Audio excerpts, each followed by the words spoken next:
Gentlemen, let me start by telling you something most men never truly understand.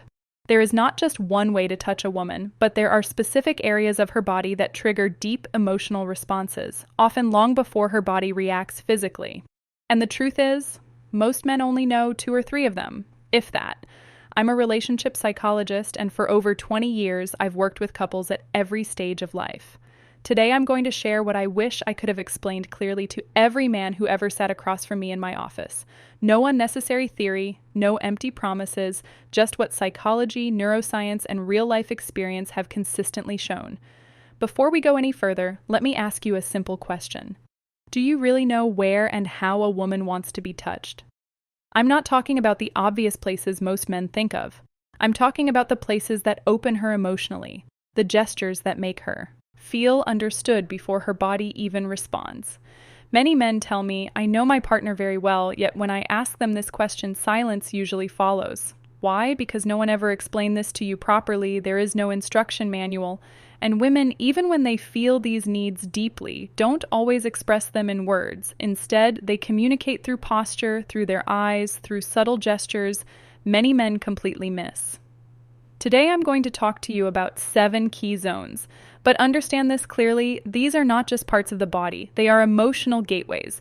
If you understand them and, more importantly, how to approach them, your partner's response will change profoundly. Your hands will stop being just hands. They will become a language of connection, a crucial clarification. After more than 2 decades working with couples, one conclusion keeps repeating itself. Most men act on instinct. They believe that touching the right place automatically creates pleasure. But for women, pleasure does not begin mechanically. It begins with emotional safety. Many men believe they are doing the right thing. But from the woman's perspective, the contact often feels one-sided.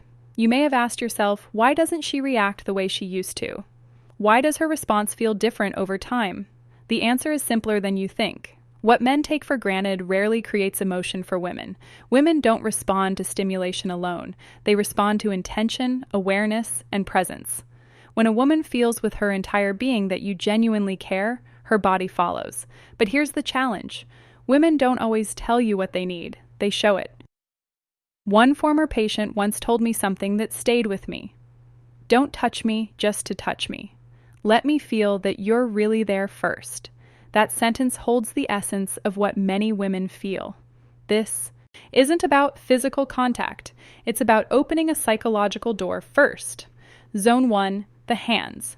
I'm starting with a zone most men underestimate, the hands. A woman's hands are directly connected to her emotional world. When you hold them slowly and gently, you're touching far more than skin.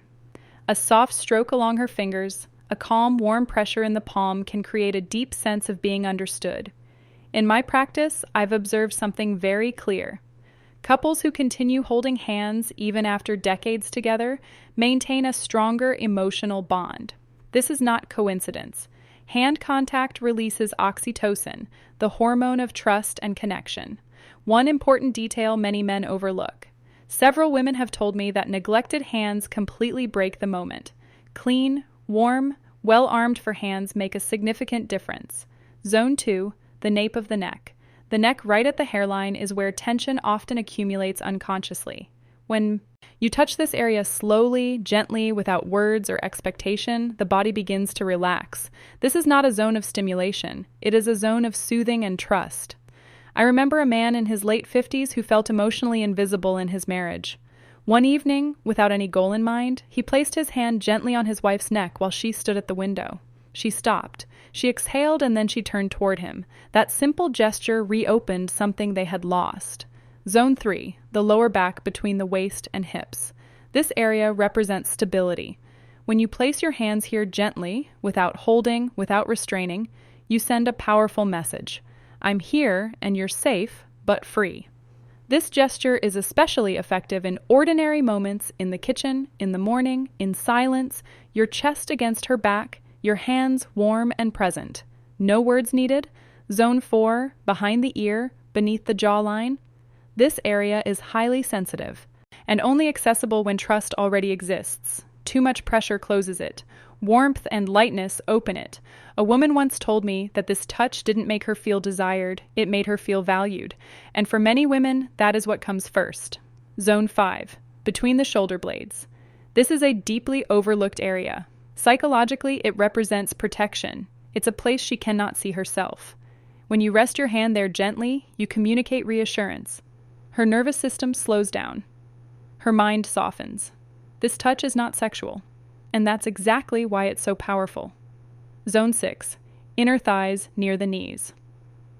Let me be very clear here. This is not about intimate areas. This is a transitional zone. Close but respectful, suggestive but safe. When approached slowly, it says, "I'm close and I respect your pace." Many men skip this step, and that's where they lose emotional trust. Zone 7, the lower abdomen around the navel. This is often the most surprising one. The lower belly is where instinct and emotion meet. This area requires absolute sincerity. Place your hand there slowly, warmly, as if handling something precious. When a woman allows this, she is offering not just her body, but her inner world. Why these zones work. Women don't respond only to physical stimulation. They process touch emotionally and neurologically. Studies show that female skin receptors are significantly more sensitive, and these areas trigger oxytocin release, the hormone of trust, bonding, and emotional openness. These are not erogenous zones. They are emotional sensors. They tell her body, this person is safe. Practical guidance. Slow down. Observe her reactions. Use these touches in everyday moments. Be consistent. Be mentally present. One man told me recently, "I didn't know what changed, but she felt closer." That's the point. Women don't always identify the change. They feel it. These 7 zones are not buttons. They are doors. Each time you touch them with sincerity, you say, "I see you. I respect you. You matter." And that is what women truly want. Not performance, not pressure, connection. It is never too late to begin again. Sometimes one conscious touch can open an entirely new chapter.